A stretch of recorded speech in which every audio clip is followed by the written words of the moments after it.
All right, MYB community, we are here, episode 203 of the Minding Your Business podcast, entrepreneurship, real estate, trending news. There's no business like minding your own. We're recording this on Monday, September the 28th. And so we're in the last few days of September, which means that's the last few days of the third quarter of 2020. So I know some of you are cheering for that. You can't wait for 2020 to get over with, but not yet, my friends. We still have the fourth quarter of 2020. And now is a great opportunity as we round out the end of this year. It's been challenging, I think, for some. It's been tremendous for others. All right. But either way, use the fourth quarter. If you haven't been planning, certainly make sure you get on your horse for planning. But make sure personally and professionally that you're thinking through, how you want to end this year. You want to end strong and have a nice, paved platform for going into 2021. Okay. And so now's the time, continue to wrap up, connect with your clients, connect with your prospects, stay close to them, offer value. Okay. Offer value. You're not just following up. You're not just checking in, right? You're a value added resource. Make sure they know that. And yes, you have to tap dance on being persistent versus being a pest. I know that. And sometimes I teeter on the line of pest myself. But now's the time. They want to hear from you. So offer something of value. And remember, you want to be the very best for yourself, the very best for your family, and the very best for your community. And if we all keep that in mind as we go through every day and with every interaction, no matter how anybody looks in the mirror that comes your way, no matter what side of the tracks they're from, no matter any of the other things that sometimes get used in this country to divide us, those things are actually strengths. Our uniqueness are our strengths, and they should be used then to unite us. And I think if you think about that as an individual, and more of us think of that as individuals, then the whole collective will be much better. Okay? So no matter how anybody looks or where they're from, just keep those things in mind, and you'll find your life to be a little bit more enriched, a little bit more positive, and you'll give off those vibes and that energy to someone else. And that makes, again, things just a little bit better and a little bit easier for all of us to endure. Okay. Subscribe to the podcast, 5-star, wherever you get your pods. That helps us continue to grow the MYB community. Thank you so much for doing so. I really appreciate the support. I appreciate the feedback, good, bad, and ugly. Always helps me be a little bit better. And that's what I look to do. I'm excited about today's guest joining us. For those of you that are watching on video, if you happen to be on YouTube or wherever you get the video portion of this podcast, we're going to get into this in a little minute because our guest has a very good visual for us. And for me being here in Memphis, Tennessee, we always can appreciate the Bears and the Grizzlies, right? But Wayne Herring is my guest today. He is the founder of Business Builder Camp. And we want to really get into this because one of the things that's very important, MYB, is that you have a coach, that you have someone that's, in your corner that is helping you. You need that in business. You need that in sports, right? For those of you that play sports, LeBron James is going to his 10th NBA finals, but he didn't do that without coaching and development. Jimmy Butler and the Miami Heat are going. That didn't come without coaching and development. Coaching and development is so critical. When I talked about getting ready for 2021, one of the things you should really look for is how are you developing yourself? Are you surrounding yourself with the right people? Okay, with the right mindset. And so our guest today, Wayne, and his team help do that. And they have helped for many years help businesses grow and be successful and thrive through their kind of dedicated process. And so, Wayne, thank you so much for joining, man. I really appreciate you taking time out to be part of this episode. So great to be here and have an opportunity to share with you and your audience, but I've already been blessed by just listening to that intro. So thanks for that. That's leadership. And thanks for sharing all those good words and advice and encouragement to get started. Yeah. I think we all need that. I appreciate that, Wayne. We all need that. And I try to deliver that. And, one of the great things about it is, as I say things like that, it starts with myself first. And so I like to, kind of critically challenge myself to be, again, just a little bit better, and then do that for our community. And so we look forward to hearing from you here today as well. And so, look, but first off, again, for those watching on the video, Wayne has a really cool grizzly bear behind him. And it looks like, I mean, I'm not sure which direction he's looking. If he's looking towards the kitchen or what, he might look a little hungry. Yeah, he's running away. He's running away. He's getting ready to run out that door right there. Yeah, dig that. And so, Wayne, again, thank you so much, man. Let's get into it. Reading about you, seeing and listening to your other interviews and that sort of thing, getting a real good feel for you. And I love your approach to the business already. And, just your temperament and how you work and, that sort of thing, man. So I was really intrigued for this interview and, but wanted to start out and learn, kind of more about your background, man, how you got your start and how you got to where you are today. I imagine you weren't just born and just kind of came out and just started doing what you're doing today from birth. So, so tell me how you got here, man. Yeah, for sure. It's a journey for all of us, right? Before you turned the live on, you told me a little bit about your listeners and about how they're sometimes at different stages of business and the things that they're working on. And that always helps me because I want to try to offer parts of my story or pieces of encouragement to help the folks that are listening.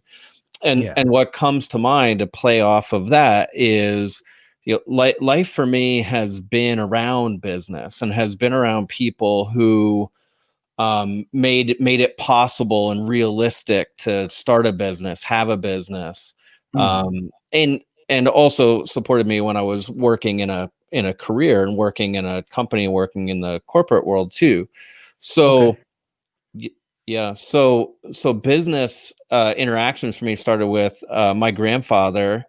I grew up with them, not with my parents, and that's kind of a story too. But my grandfather was an independent coal miner in Pennsylvania, and I grew up going with him to the coal mine. And what that meant was there were great big underground coal mines in our area of Pennsylvania once upon a time. But by the time my grandfather was doing this work, it was mostly just a collection of, sometimes it was often families, or it may have been 3 or 4 people together who would go together, be partners.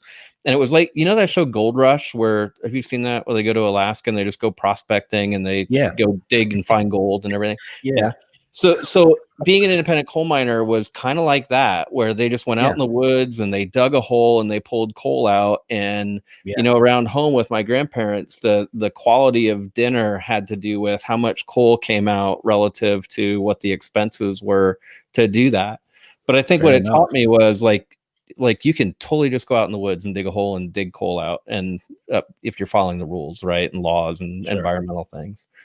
Well, that was my first interaction with business and being around, yes, you can do this.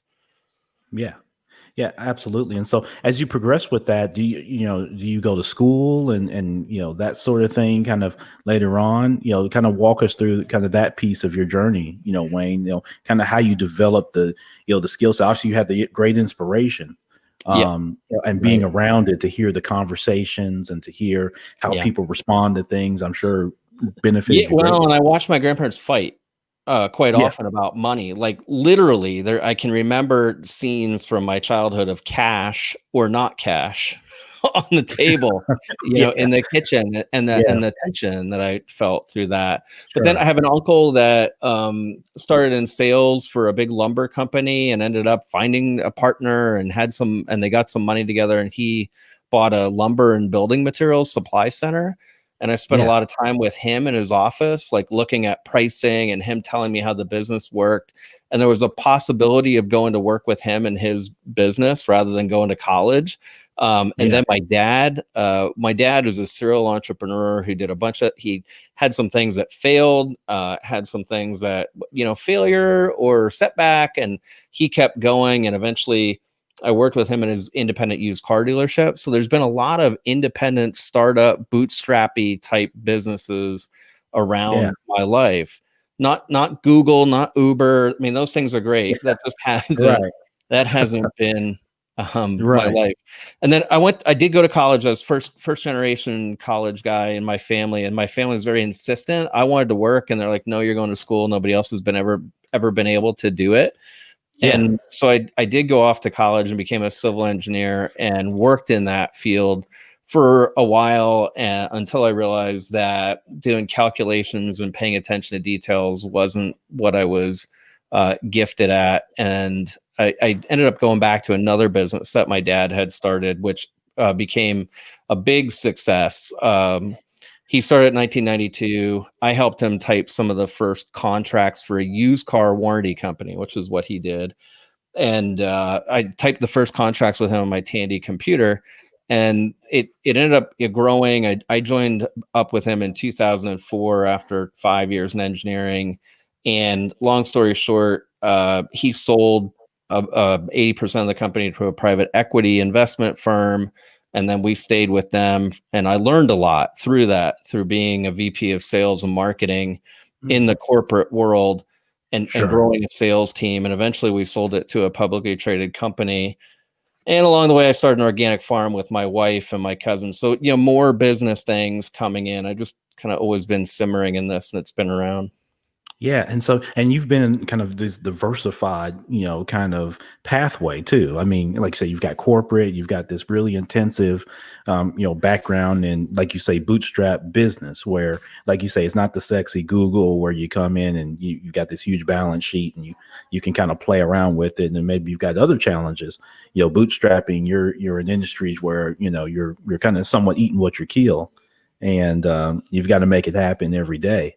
And so, how did those experiences then shape you to start your business today? I imagine, and listening to you, that it's kind of connecting for me now, Wayne, because I could see kind of remnants of probably what you got from your corporate training, on the sales piece, and then again that this kind of part of your development kind of coming along of really being into that intense small business development, Yeah. as a business owner. You talk about having a coach and a mentor during your intro, and I've just been really, fortunate that people have always shown up. Ron, people have shown up Mm. in my life and world and said, "Hey, you can do this," or "Hey, here's the next step. Here's a possibility." And I've trusted some of those people and taken the actions that they've told me to do, and it's benefited me, and it's been part of that journey. When I went to college, my first job was in Colorado doing drilling and blasting, and I Mm. learned how to sell big construction projects without even knowing that I was in sales. I just wanted to live in Colorado and get a company truck, and they told me the way to get it was to sell projects and manage profit and contribute, and that's how you'd get a company truck. So, Yeah. but people taught me that. I didn't learn that. And when I went to preferred warranties and worked with my dad, he introduced me to the first time to a coach, to a professional coach. They didn't do a lot of Yeah. that in civil engineering. We didn't do a lot of business stuff.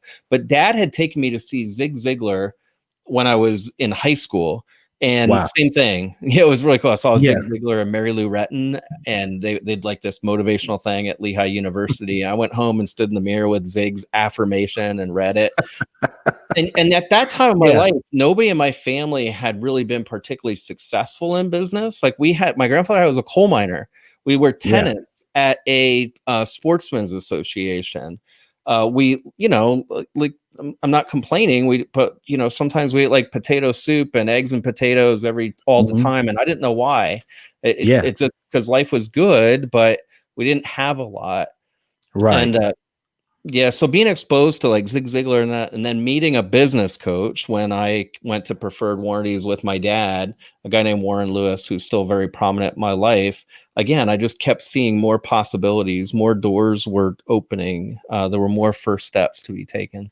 Yeah, definitely. And isn't it great, Wayne, not so much on a side note, but isn't it, interesting, as, folks like us, you and I are kind of in that same age bracket. And, when you think back that, in times past, many of us, we look back on it and we say, we didn't have a lot, but, we had each other. And then, it seems like, people just weren't as stressed out.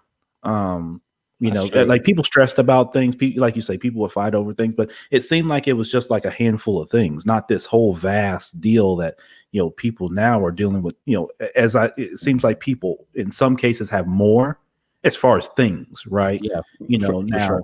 many situations are kind of are what they are, and I get that, but it seems like as we've acquired more things, we've now I mean, even in very modest households, you've got internet, you've got Wi-Fi, you've got people with $1,000 devices. I mean, some households, the most expensive thing in the house is the iPhone that Yeah. some kids running around with, or an iPad.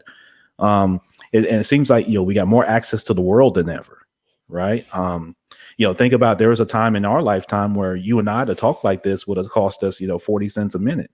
Yeah, right. Absolutely. When you're not local. And so, and certainly not over a video. And so, yeah, it's just interesting when you said that. It made me kind of reflect some. It's like, God, yeah, even with some of the challenges that we had as people in the past, we had those family kind of values, even in fighting and even in some of the discord, it was still family, right? Whereas now sometimes all those things spill over to Twitter and Instagram. Yeah, and I don't know. Like, I'd have to ask my grandfather.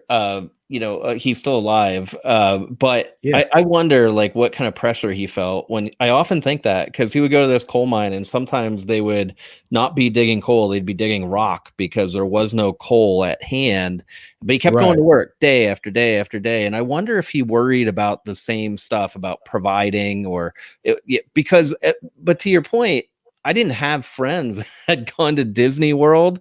I didn't know it. Yeah. I only knew like one kid that had gone to Disney World. Now I know in adult life, I know families that like up Oh, until recently with travel things, but they used to right. go like almost every year. They'd take their kids to Oh, Disney yeah. World, right? So I just it changes what kind of pressure you put on yourself internally as a provider. I Yeah, think. it, Yeah. it certainly does. And like I say, we both have talked about, kind of, that mentorship and coaching and that sort of thing. And, how that, developed for both of us and many that are listening, over the years, and continues to today.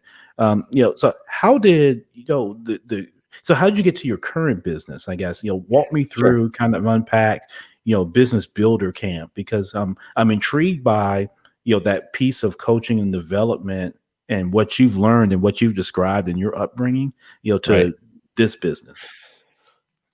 So Zig Ziglar was the first thing I can remember in personal development. And then fast forward, and I joined my dad's company. I met this guy, Warren Lewis, and my father also introduced me to David Sandler selling tapes. So Sandler Selling is one of the largest franchise sales organizations in the country. So I started Yeah. learning these formal systems. And then at Preferred, to grow the company, I started reading business books, and we started growing our executive leadership team and learned how to hire people. So all those things I had to go through to help scale the company became knowledge that I'm grateful for and I carry with me. And then lots of mistakes that I made and lots of conversations with this guy Warren Lewis come with me. When I would call him because something had happened, I didn't know what to do, and how to make a next move or how to grow the company. And then we were just surrounded by consultants and the private equity investment firm in Birmingham, Alabama that, Yeah. got us doing reports and things. So you take all that, and when we sold the company, I had the farm going and I didn't want to travel anymore, Ron. I have 4 kids and Wow. I knew yeah, you have 3, is that right? Yeah, I've got 3. Yeah, I've got 3 daughters. So I Yeah, definitely, so I'm with you there. we have 4, and our organic farm business was taking off, and I didn't want to travel anymore, and the kids were starting to cry. I knew I wanted to do something different. So this guy, Warren Lewis, I asked him if he would help me become a business coach and consultant like him. Yeah. And he said yes. And so business coaching to me is like a master and apprentice type of a business, or at least that's how I've learned it. I've, Sure. I've, I learned from Warren Lewis how to work with clients and how to help them grow their businesses. And so you take that together. I've been doing one-on-one business coaching for almost 7 years, and then Business Builder Camp came out of I was in a mastermind group. I was with other people, and I saw how helpful it was for them to support me, keep me on track, give me answers, give me motivation, like what you did at the beginning of this live stream. And I wanted to do that for my clients. I saw them. I saw how I would work with one business owner and help them grow, and we'd be communicating week after week. And I thought, if I could introduce Steve to Jack, the two of them would have a lot they could help each other with. And then if I could bring Andy in, boy, that would really help. So we started Business Builder Camp by renting a large house with 10 rooms and a swimming pool and a campfire pit. And I just saw the magic of getting these guys together and how they were able to help each other. So that's how Business Builder Camp started. Yeah, and I love that. I love the flexibility and the creativity of starting it out in the house and taking that inspirational piece. What I noticed that you didn't say was you weren't interested in, like you say, creating these packages. A lot of coaches, this is all over because the internet breeds this. Right. Everybody's got the secret. Everybody's going to charge everybody, $5,000 for them to tell you the secret, right? 5 steps. Yeah. My 5 step, my 7 step, my 3 step, my 20 step, whatever it is. Yeah. Fast and easy. Yep, exactly. And what I heard from you, though, in contrast to that, Wayne, was relationship. That you look to establish that relationship, kind of mentor and apprentice, as you described it. Which I think it is phenomenal, and I could see that kind of in your business model. And so, in those early days of the business, who did you kind of begin working with? Maybe how your model has changed, or maybe things that you've learned over time being in business that have helped adapt your business kind of throughout the years.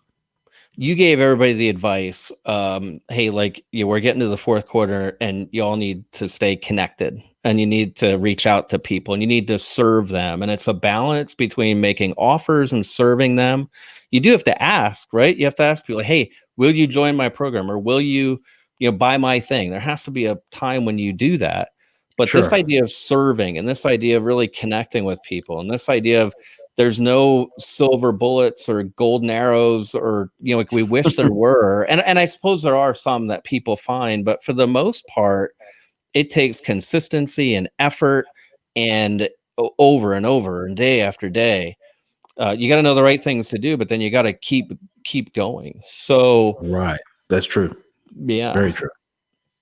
Yeah. So the way I built the coaching practice was by learning from this mentor, and it was, connect with people, have conversations, understand their needs, understand what was getting in the way of business growth, and then look for ways to help them, look for resources, give them experiences from my past that would help them go forward. But it was really one person at a time. It was one relationship at a time, Ron. Yeah, absolutely. And so, let's get into, kind of how it compares and contrasts today. Obviously, if you and I had sat down January 1st and predicted that, hey, Wayne, there's going to be a worldwide pandemic this year. And so we need to kind of, make some adjustments here to our business models. We probably would have laughed each other out of the room, along with the bear behind you. Yeah. He'd have eaten us. Yeah, exactly.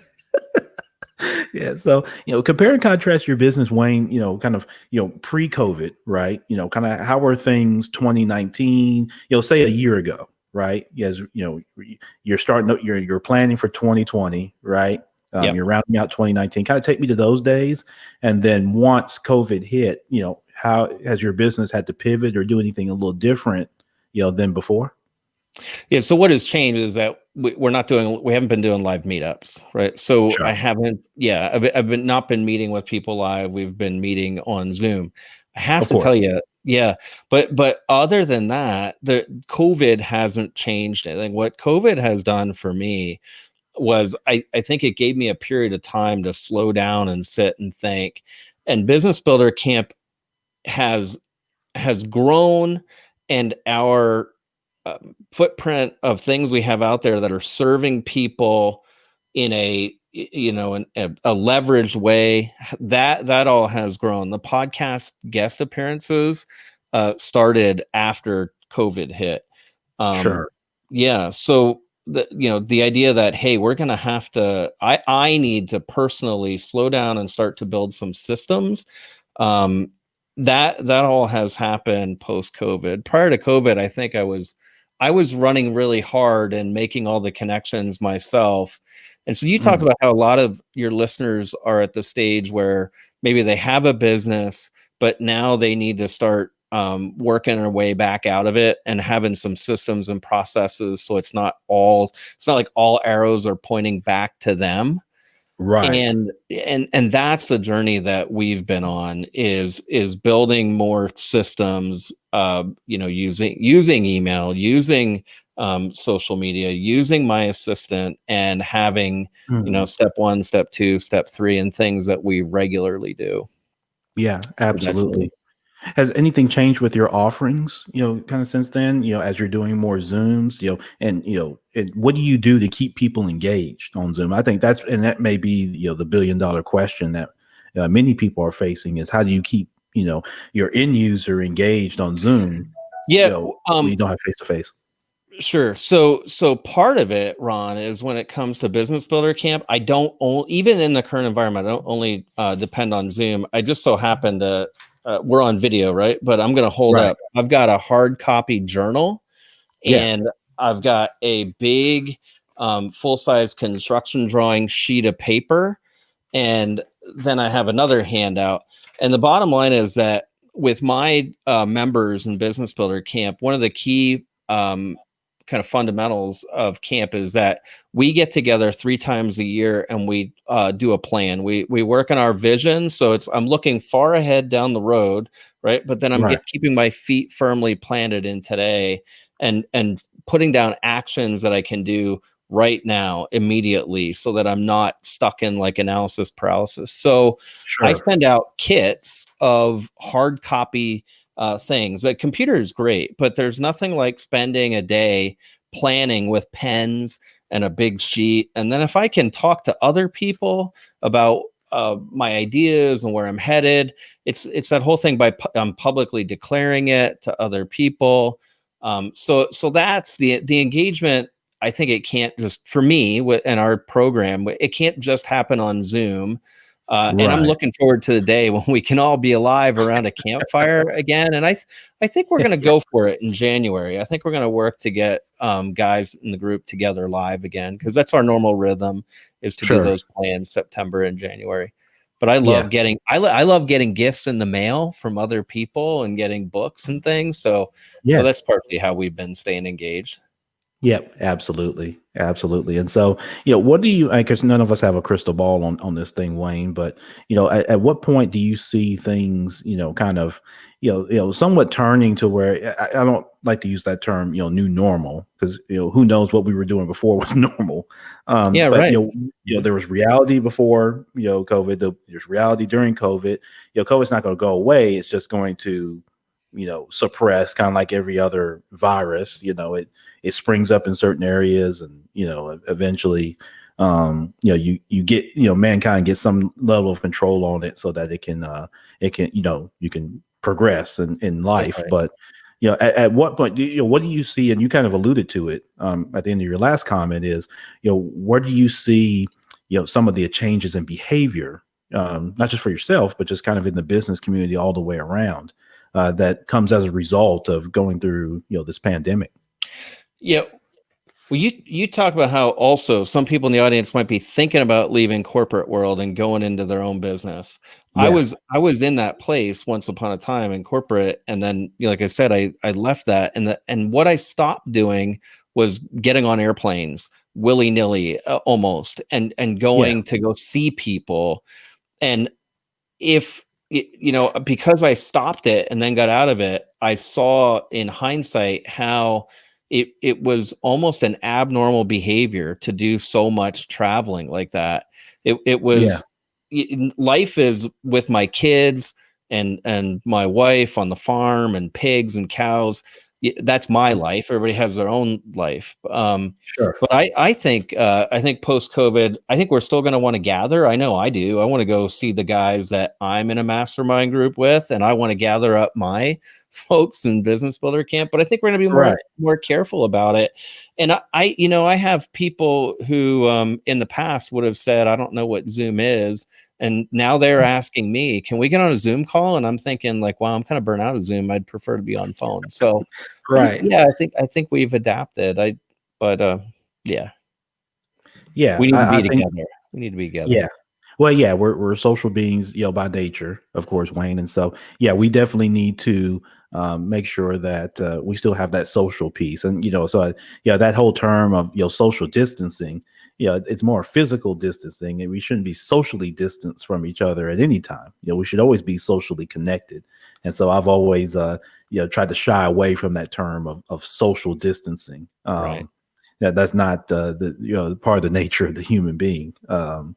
To say the least. And so, what's next, I guess, for you, kind of you personally, operating the business, with Business Builder Camp, what do you see as, kind of, next steps, where do you see the evolution going, I guess, for you and your business? Sure. So next for us is to get more mastermind groups built out to where I've got two groups right now, but we're headed to have 40 men who have businesses and who are building a great life at the same time in community, gathered up. And that's my focus right now, is getting that group together. And I visualize seeing them all around the holidays at round tables, sharing with one another about things that have gone well and their ambitions for the future. I live for business owners. So every time I get to hear a new story and a new dream, that fires me up. So that continues to be exciting at the moment. And building that group and having them all come together and support one another, that's it. That's where we're headed right now. Yeah. Excellent. And I love that. Always loved, hearing the response to that question, to get a sense of kind of your thinking and how that imparts, on the audience of the forward thinking that it takes to run the business. Because like you and I have talked about, when you go from the corporate world where that's done for you, you're more kind of given initiatives, and then the expectation is you execute on those initiatives. And until, unless you reach the C-suite level, at a company, you don't really participate in the visionary side of the business. You're more in the technical, execution piece, or you might even be in strategy, if you get into, kind of middle management. But, many people don't reach that level of visionary. And so I love the way you responded with that, Wayne, because MYB community, take note of that. That's the level of kind of thought. You have to have some forward thinking. Part of the way that's going to help you develop your process is you've got to be thinking down the line, not forgetting of the responsibilities you have today, but you have to be thinking, what do you want to be? What do you want to look like? What do you want to feel like? And like I've talked about in other episodes, what's going to make you memorable? Right. You can compete against things all the time. I use the sports analogy. We'll always debate if Michael Jordan's the best, or LeBron James, or Kareem Abdul-Jabbar, any sports figure. That'll be debated till the end of time. What typically isn't debated is how someone's felt when they interact with you. People tend to not debate that because that's real for them. There's a bunch of criteria on who's the best baseball player, who was the best president, or who's, that those things are always debated. But like you said, Wayne, I heard a lot of that, is, how do you make yourself memorable? Right. So that, and that's part of the connectivity, and that's part of that social, connectivity nature that we have. So, Ron, there's probably people listening who want to be coaches or consultants or advisors. And there's a book called Prosperous Coach by Steve Chandler and Rich Litvin, which put forth this system called Connect, Invite, Create, Propose. And it's not only for coaches, it's connect with people, like really connect with them, invite them to have a conversation with you. And when you're in that conversation, that's the create conversation is where I'm really listening to your needs and what's been going on for you and what we would like to change. And that could be selling fences for somebody's backyard, like really understanding why do they want a fence? What do they want to keep their dog in? Do they want to keep somebody out? And then make a proposal, connect, invite, create, propose. And if you can just have enough connection conversations and then have real conversations about what people want to create, for most businesses, it's kind of that simple. It's not easy, but it's simple. And that's all about listening, and that's all about connecting and serving. And so that's a great way to build a coaching practice. Yeah. So you talked about numbers and money. If people, if we're keeping track of our money and know where it's going, and we can really explain it on a kind of a bar napkin, and if we're connecting, inviting, creating, proposing, that's how a lot of us get started. Yeah, absolutely. And I wanted to go down that path with you, Wayne, and your thoughts kind of overall for someone listening to this that, again, if you kind of paint that picture, a lot of, you're making 50 grand, 60, whatever it is on your job, you feel like you got skill set you could be doing better. Yeah. Whatever your motivation is, you want to make more money. You're tired of having to get up Monday morning, fight traffic, to have to go in.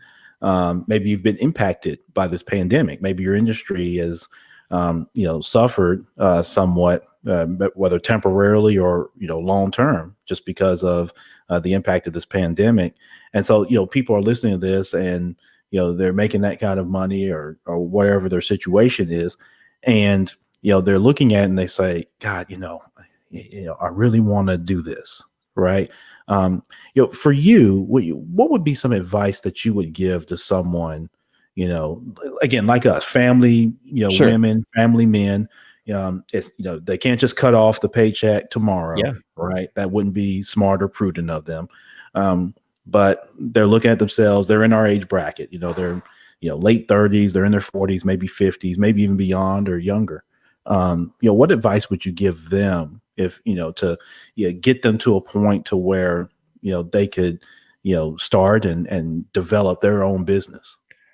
The first thing I think of is when you talk about having a job and making money, I think is to not vilify that and to see how awesome and amazing that is.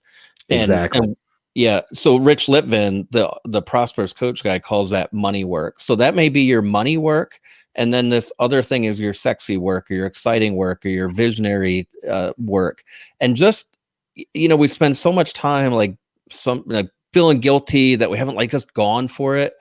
But instead, if we're grateful for the money source and we can see it as that, it's money work, and we got to store that up, and that makes everything a whole lot easier when you have some money coming in. And so honoring that work is something I would say you should do first. And the second thing, I've had two leaps like that, I guess, stepping away. One was when we did the organic farm, which did not turn into a full-time business, and I had some kind of grief over that when it ended. But when we started the farm, I copied from someone else. And I think there's so many businesses we can go copy from someone else. I copied from a farmer in Virginia. I went to his farm with a tape measure, a camera, and a notepad, and I wrote everything down. He had some educational sessions, and I just followed that template. So sometimes, following a proven template would be the second thing. And really with my coaching business, we were able to pivot off some savings that came out of working and putting money away in a money market that allowed me to make the leap to coaching. And when I got into coaching, I had a mentor, this guy, Warren, who I just copied and I followed what he told me to do. And I didn't initially try to make it, some sort of leverage scaled, although I did almost lose the whole business along the way. And I had to almost go back and get a job because of following some of that stuff. And I went back to him like the prodigal son. And he, took me back in and helped me. But yeah, following somebody else and copying, I think is sometimes I give maybe kind of boring advice, and it's not the exciting stuff you hear out there. But I think that's how we get freedom sometimes, is by following some of those proven practices. Yeah, well, I think we all have our lane. I think, if you take someone, for example, a Gary Vaynerchuk or someone like that, that's going to have a very colorful way of maybe explaining, things with a lot of language and a lot of animation and things like that. And again, that's a certain lane, and that could be a fit, right, for someone. Sometimes, Yeah, for sure. we all need sometimes more of that kick in the pants, right, to maybe do something. I like what you say, because it's something that I promote here on this podcast is, not to vilify or put down, people in the workforce. Many of us started that way, or currently we're still in the workforce. And it obviously is very critical, right, to, our economy. It's critical to, the scalability of business, and things like that. And there's many, obviously, psychological benefits that come from, from working. And so, Yep. what I always try to do is, whether, personal, walking around, or in social media world, that sort of thing, Wayne, is connect people to that fact that, having a job, and if you can get a job, obviously, that you enjoy, with a company that's very supportive of you, that's really where it's at. And so, not to vilify that, but I am also a believer that everyone should have some piece of their process that they own. Right. Mhm. So some part of, of what you do, and how you cash flow for your household, you should own. It shouldn't all be outsourced to someone else. And so we try to make sure we promote that, or I promote that on this podcast. And so, Well, there's both, right? So yeah, there's also some people may have to go back to having a job more than one time to go back to building the entrepreneurial dream, and that's okay too. There's entrepreneurial shame where there's people on social media who are talking about, oh, losers get a job, and just over broke, job. And I think it's like when right. we hold on to that sense of shame can sometimes take us too far down before it would be okay to go back and get a job for a while. So Right. I don't want to vilify that. And then on the other hand, to your point about owning some part of your process, yeah, why not? Like you can do it. You can Yeah. totally, and there's more security in learning how to have a handful of clients that you've developed. There's more job security there than there is in working where you only have one client. So both of those are true. We can hold both Yeah. of those at the same time. Yep, absolutely. That's definitely tremendous. Yeah, so, with your current company, Wayne, how many people work with you? Are they mostly employees, kind of W-2? Are they contractors? So, kind of give me the internal makeup of Business Builder Camp. Yeah, I've got one employee, Joni, and she's awesome. She's close by. She's her title might be assistant, but she's more like operations director. So she keeps me on track. And then in addition to that, we take advantage of like Interview Valet connected us so that we could Right. be on this podcast. So there's Absolutely. Shout out yeah, to them. yeah, so I love Interview Valet, and then Upwork and Fiverr. I love those resources for being able to find freelancers to fill in the Sure. blank for the things that we need. And my wife is on my team. I should mention that too. So, Awesome. and that's no small deal. She does all of my QuickBooks and billing and all the mailing kits that go out for Business Builder Camp. Catherine does those, and that allows me to do the things that I do best. So Yeah. that's the team. Absolutely. Yeah, absolutely. Now, I love that. I love, kind of how you describe the makeup of the team, and I could see just, obviously, for those listening, they could hear it, but I could see and hear the passion that you had as you spoke about them. I was looking at you, and that's always something I look at Tony's business. a godsend. Like she's Yeah, like appeared on the scene. Yep. a lot. I can see what the culture is, even with your business. So, MYB, of course, we're, every business is not, 1,000 employee, kind of, cubicle, long line thing.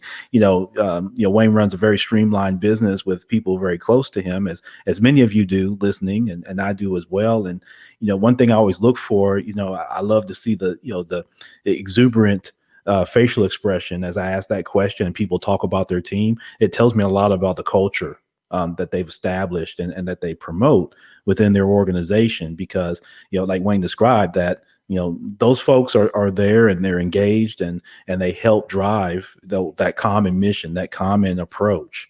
And so, I look for that versus, sometimes, business owners, when they talk about their teams, it's very mundane, it's kind of a straight look because they think about them sometimes as just requisition numbers. There's just someone in the chair, right? And I need someone in this chair doing this. And really their thought is, I don't care who it is. I just need somebody in this chair.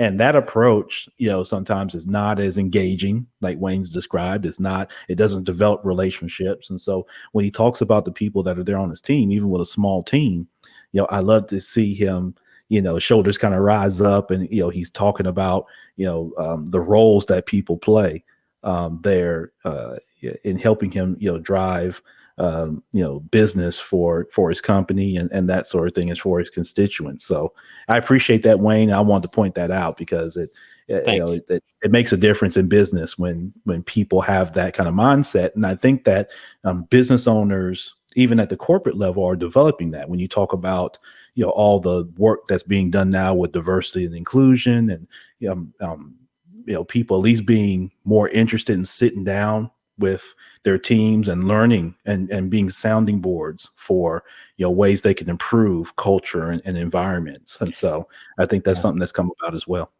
I felt this. I felt the same way when I had 40 people. Back when I was running sales in my dad's organization. I love people, and that's one of the things that the guys and then the women I coach one-on-one are the same thing. Clients that I like to hang out with, and clients who seem to appreciate me, they all love their teams. They love their people. Sure. It's certainly, you have to balance business with empathy, right? You need to get outcomes, but for those people that are really contributing and building the dream, I've got a bunch of clients who, they just love on their people all the time. So I'm glad you noticed that and that you're focused on that.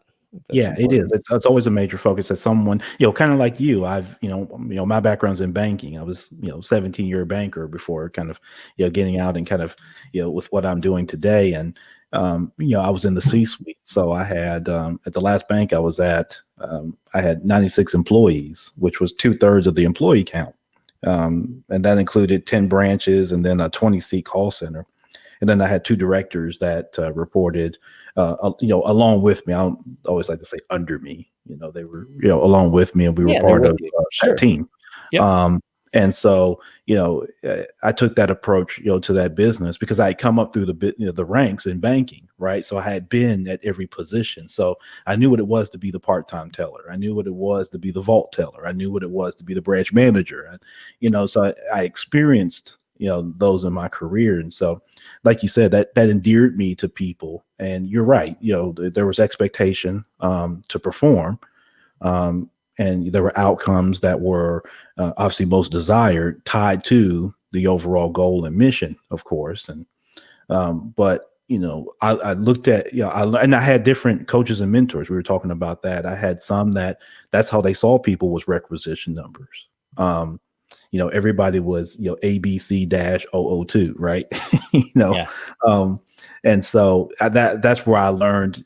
I don't want to be that guy when I get to that level. And then there were others who, everything was, so empathetic that they missed on outcomes, right? That, that the empathy became greater than, the performance. And I said, well, I don't want to be that guy either. Yeah. Right. And so you learned how to kind of strike that balance. And so that's always been a part of me because, again, coming up through the retail, I was always on the people side of business. Right. And understanding, where people come from, where they're trying to go. And then being a resource and helping them do that was something that I always, strove to do. And so it's definitely doing stuff together is cool. Like business and companies become like living, breathing things, and they're doing things together. That's when it's fun. I think of clients.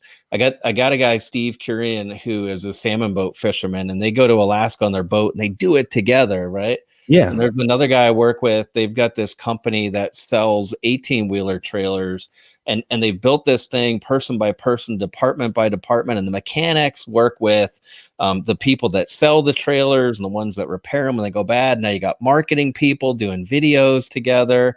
the person answering the door, and the CEO is just a role in that company, because it's become so much more than just him. It's this collective that are all moving in a positive direction together. That's what it's like when it's working well. Wayne, some of our, most of us, if we admit, some of our great joys in life and great times were with other people, right? Amen. There's a few of us that, they're great times we're alone doing this, or, that sort of thing. And we had that, we have important times, solo as an individual. But, most of your more memorable times, I spend a good bit of time with, working with community banks, at senior facilities, right? And kind of senior homes, and speaking with, folks in those homes. One of the things that's, so the joyful side of that is when people who feel like they've lived full lives. And when I asked them, but, just kind of tell me about some of your great times. There was never like, what I really just, my best times were when I just sat in the closet or sat in the room and just thought, like that was nobody. They described, adventures. They described, I had one guy, he lit up, and, he didn't come up for air for an hour. He was just like, the time he got arrested, and, he spent the weekend in jail with some buddies, and, how his dad was ticked off about it. And, all the, he just went through all these stories that were just like, and he's almost, what was funny is like, these were like during like really serious times in the country. So, like, like these times in the country where like, he's in jail, and then like D-Day happens, or something like that. That's how this guy was. He's like Forrest Gump, he had been involved in everything, or like he was experiencing life as all these, international deals were taking place. And so it was great to listen to him. But, again, they would describe, men and women, they describe, times with family, times with great friends, right. Challenge times that they can look back now and laugh and smile in some cases. And then you got the other side where you've got folks that, they regret not doing more of those things. And that's always, tough too. When you go to those homes, and, to hear that, sometimes people break down. They're kind of at that end of life, and, they break down, and, they'll say, Mr. Brooks, I wish I'd done more with my daughter. I wish I had done more with my son. I wish I had done more with my spouse. I wish I had, I wish we had taken more risk. I wish we had made more money, or you're right. Nobody did that quite as much, right? No, I've never heard one person, and again, I'm talking about huge sample sizes, Wayne, but I've never heard one person say, I wish I'd made more money, or I wish I had worked more hours, or I wish I had, 2 jobs instead of 1, or wish, the business this. It was never anything about balance sheets, or, even with people that were in these homes who had done well in life, and, had come from, nice means, and had made a nice living for themselves. It was never anything about their balance sheet. It was never anything about, the IRS or taxes, or, did we go down this channel with our product set? It was none of that. I remember one guy saying he wished, there was one random year where he wished he had, paid out a bonus when he didn't. He made the decision not to. And even that's about giving to other people, and and money's not bad either. Like, money's great, and building businesses is fun, partially because of the money stream it can generate, which is like power and the ability to hire more people. And last year we took our daughters to Amsterdam for a week, and those things are good. Those things are great. Yeah, absolutely. And this guy, he, like you said, that's what it was tied to. It wasn't the money. It was there, he had gotten, some word of some people that had tough times during that holiday period, where, that could have been, a real help and a blessing to them. And, obviously he, made this decision based on other factors other than that. And, and again, this guy was in his 90s. He had, this is stuff he's talking about back in the 50s and 60s, that type of time. And he said, Mr. Brooks, if I could go back, I would do that different. And, he remembered even some names.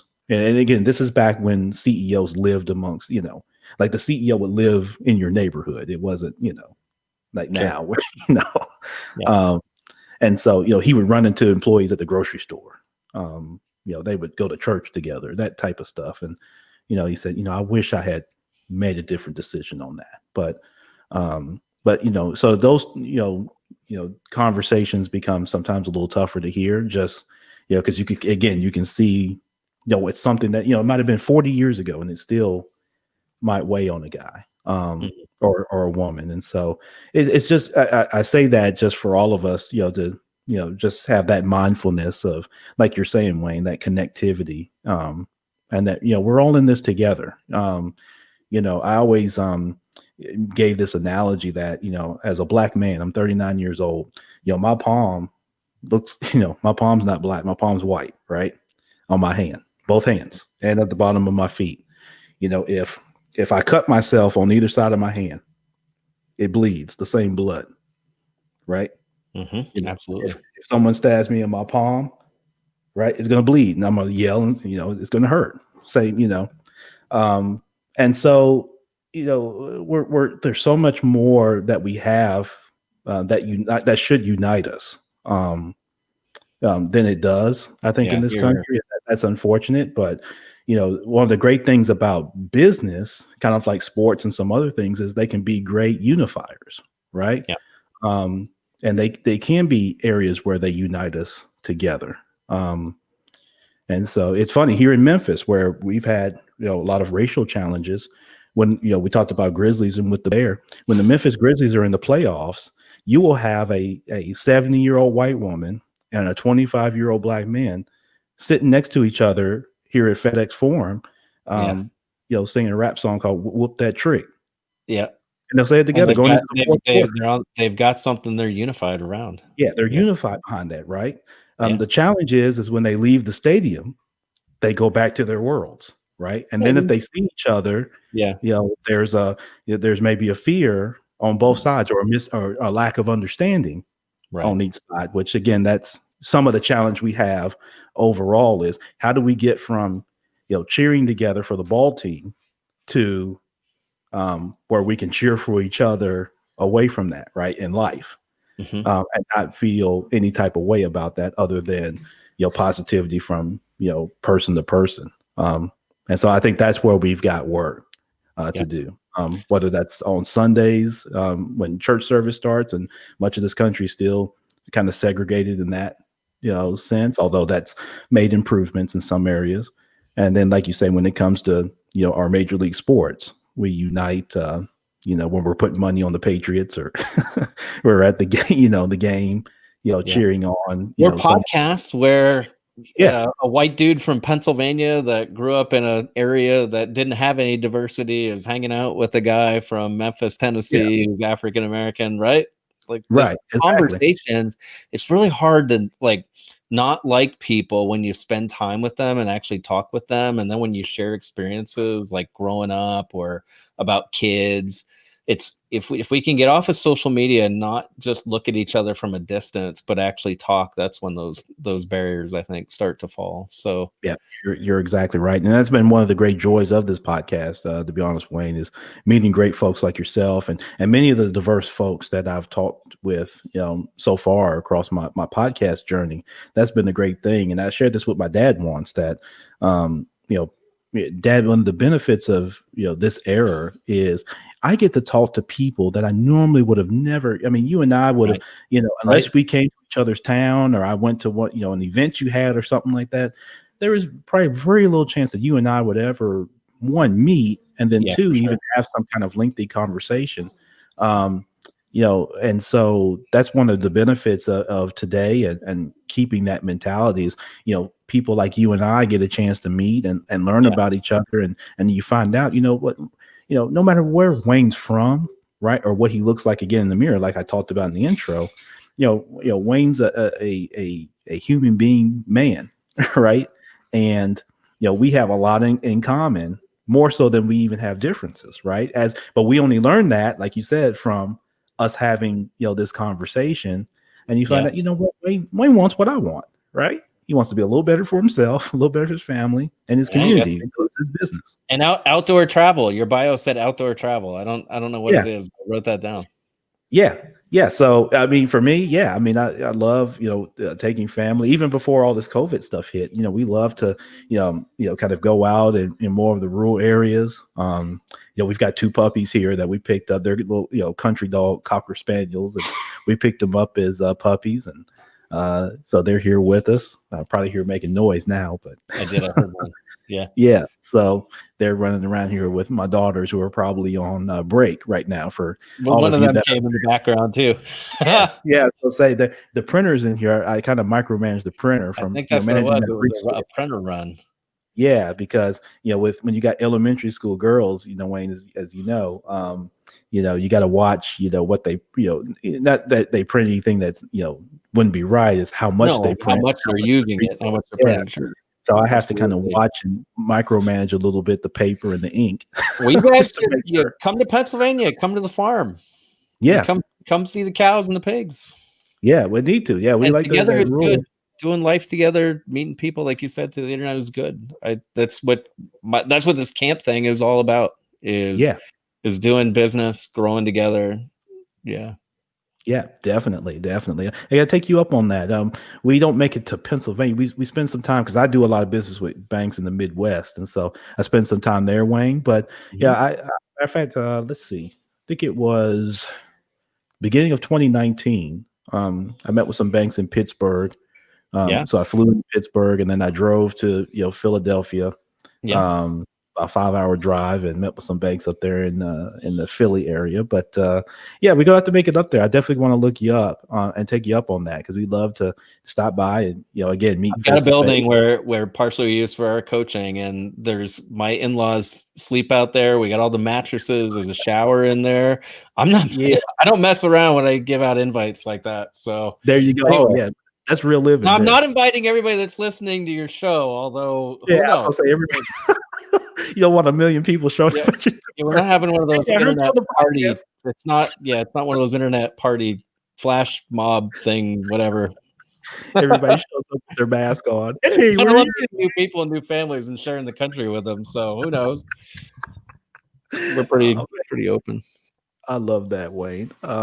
Hey, a fun question for you. If I gave you $100 million cash with no strings attached, what would you do with that money, and why? I heard you ask Adam Hendel from Ballsy that question when I was preparing for this interview, and I thought, what a great question. And I actually sat in the truck driving and thought, wow, 100 million. So the first thing would be, I'd have to let that sink in and be like, I deserve to have this 100 million and do something with it, right? And I think I would follow the Dave Ramsey advice. I'd give some, save some, spend some. We've always tried to give 10% when there's resources like that, and so there'd be that, and then the savings would come in the form of making sure there's some for children and people close to me and us, and then the spend some. I would want to buy a business. I think that's what I'd want to do. Is I really love the private equity model.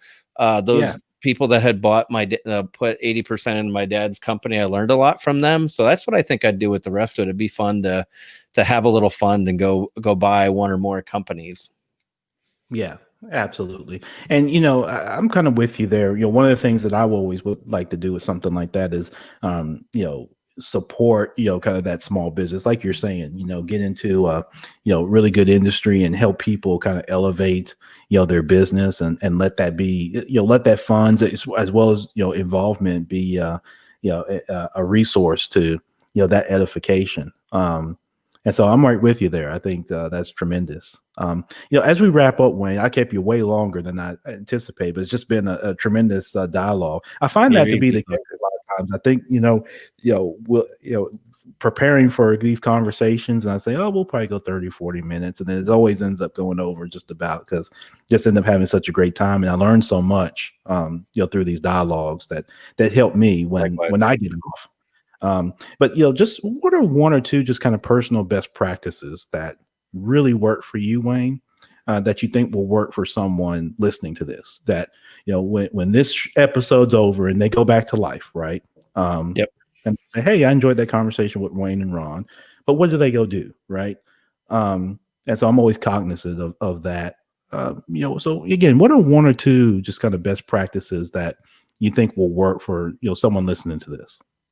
Everybody needs to have a mentor or a group that they're part of that are going to push them and that they're open to taking advice from is one thing.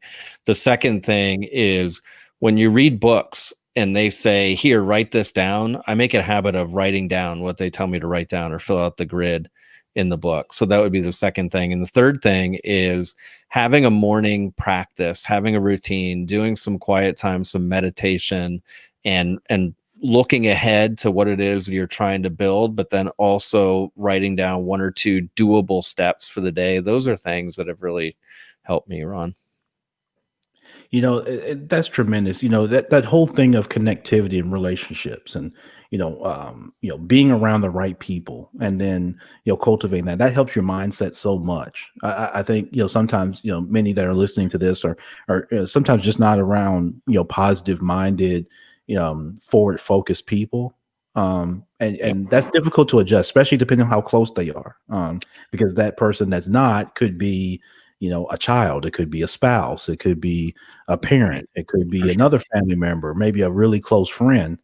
And so that can be a challenge, but like Wayne said, uh, you know, challenge your critical thinking around that, MYB, and look at again the people that you're around. Who do you spend the most time around, and who do you go to for advice, right? Who do you go to, when you're not sure of something, or you need kind of a second set of eyes or thought, who do you go to? And if you don't have, someone that you go to, consider that, to make that your takeaway, jot that down.